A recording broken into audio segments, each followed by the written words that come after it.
It's clean out day, and I'm trying to take this water away so I can clean the tub.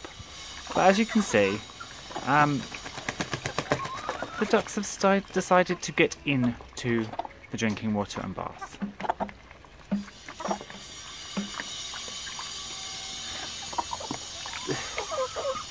You three are hilarious. Are you having fun in there? So I'm just going to let them, while I clean the shed out, I'm going to let them have a water frenzy, jump inside the tub, do what they want to do, and then I will come back and clean it out all over again. You'd think I'd never given them any water. Look how much they're drinking, crazy things. But it is quite fun just watching them.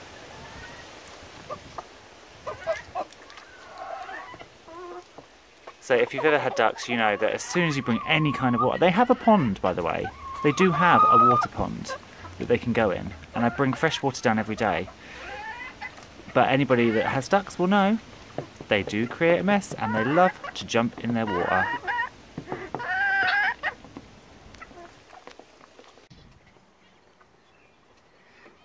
Well, I'm playing nursemaid today to this little Silkie.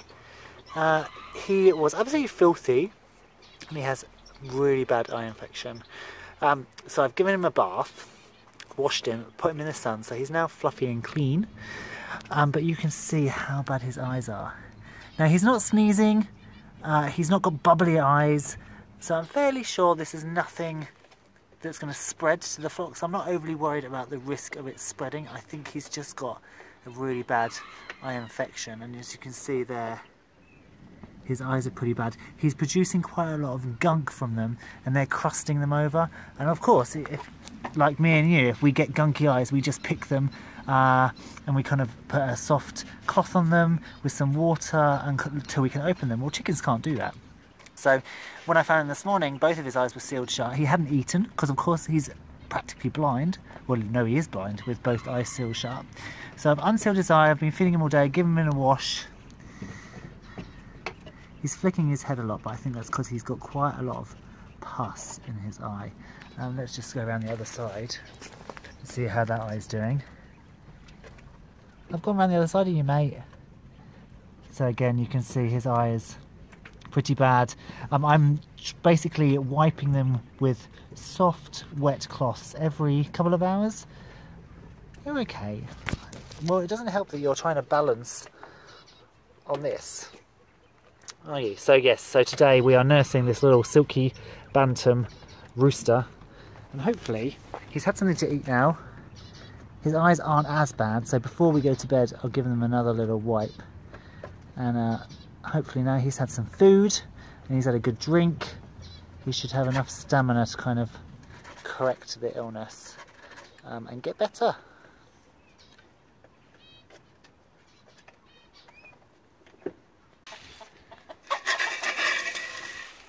Well, as some of you know, this year has been a big changing point for me. So after going and getting a part-time job to bring in a bit of extra money to fund the farm, I ended up becoming a livestock manager. So I now run all the livestock at a local park. So it's about over 100 animals: alpacas, cows, goats, sheep, pigs, poultry, all that sort of thing. And what it does mean, sadly, and many of you who work full-time will know this, is it leaves very little time to do stuff at home. So today I have a day off, and I am basically going around the garden tidying, because I do the bare minimum when I'm working. I have to get up in the morning, come out, feed all the animals. Sometimes I clean some animals out before I go to work. Sometimes I clean some animals when I get home from work. And it leaves very little time for garden maintenance. So today I'm basically just... it's autumn, so the leaves are starting to come down. I'm going through flower beds and clearing some of those out. They're very sparse, so I must try harder next year. But yeah, this is the problem with working full time, or even more than full time. I work between 50 and 60 hours a week, and then obviously I have this on top. So I'm just enjoying being outside today, enjoying cleaning up, making the garden look semi-decent again. And I'll be watering all of my vegetable beds as well. So we've still got some onions and some lovely sorrel over there, a few tomatoes, and then these spinach and chard seeds are starting to come up, so I need to start cleaning all of that over and also watering. Well, it's another gorgeous autumnal day, and this little Silkie down here, he's the guy that was sick. So he's not producing as much gunk from his eyes. He is still having difficulty with them sealing over, so I'm coming down 2 or 3 times a day and just adding a warm cloth to them again and just opening his eyes. But he's much happier when he's actually in the flock with everybody else, and it's not spreading, it's not a spreadable thing. I think it's just an individual eye infection, so I'm not worried about him being down here, so he doesn't need to be in isolation. You can see, I don't know if you can see, but he's got his eyes open at the moment, and he's doing it all right. So I've just fed them a little bit of food out here on the floor just for enrichment, so they can kind of walk around and find it. Here are the guinea fowl, doing really well. I do need to clip their wings tonight because they are taking to flying up onto the fence. They never go further than the house, mind you, and they always go to roost back in the shed, but they do like to fly up. There's another one over there. That's another one of the girls. I've got a cripple of cream leg bars from earlier in the year, so that's a cream leg bar hen, as is this one. Again, as I said previously, they're not good examples of show standard, but they should lay me nice coloured eggs. So I'm just taking a chill and hanging out with the chickens and enjoying them for being funny little characters. Well, I wanted you to see what used to be EV1 and is now Elijah, because look, can you believe that beautiful little chick all those months ago has now grown into this beautiful Reeves pheasant cockbird. So obviously it's still inside. We haven't had the time or the funds to go and build another outdoor aviary for him. If we put him in with Adam will probably kill him. EV2 is definitely a girl, so she will be going in with him. That's Adam, I mean. But Elijah will be making a separate pen for him, and then hopefully next year Adam and EV2 will have offspring and one of their girls will come in with him. But isn't he beautiful? He hasn't fully molted out, so you can see between the patterns, especially there on his wing, the black and white feathers, and then the brown and white feathers, and then in between there's that band of brown. So that will all molt out, and then around his neck crest you can see some of those orange. They're not fully there yet, so he hasn't fully molted out yet into his adult feathers.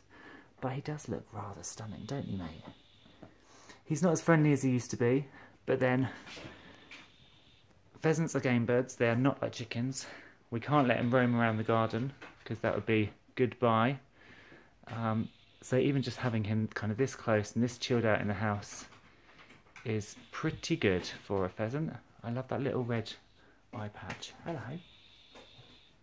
See, he's done really, really well. So after all that issue and trauma trying to set up the pheasantry with Eve dying and just the first boy dying and then Eve dying, and it seems like we are finally getting somewhere. It's nice to have EV1-Elijah coming out of molt and getting ready for next year's breeding season.